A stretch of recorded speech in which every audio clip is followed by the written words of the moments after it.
Sebanyak 80.000 pengungsi Palestina kabur seusai militer Israel menggempur Rafah sejak Selasa 7 Mei 2024.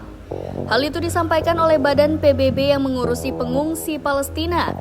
Migrasi ini terpaksa dilakukan puluhan ribu warga Rafah setelah Israel mengintensifkan operasi militer di kota Gaza Selatan. Para pengungsi meninggalkan distrik itu dengan kondisi menggenaskan, kelaparan, kehausan, dan kebingungan.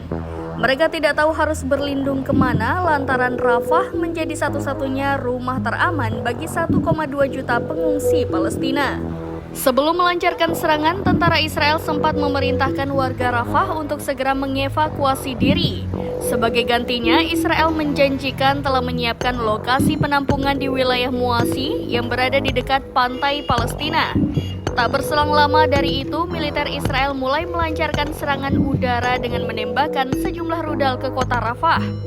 Militer Israel mengatakan 10 proyektil telah diluncurkan dari Rafah di Gaza Selatan menuju Kerem Shalom, di mana lokasi tersebut merupakan tempat keluar masuknya truk bantuan kemanusiaan.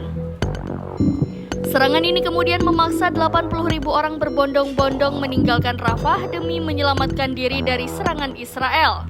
Mereka dengan susah payah meninggalkan Rafah. Bahkan selama 3 hari terakhir arus yang berjalan kaki ataupun menggunakan kendaraan hingga menimbulkan kemacetan. Migrasi ini juga turut membuat Rafah yang dulunya ramai dihuni jutaan warga Palestina kini sepi bak kota hantu.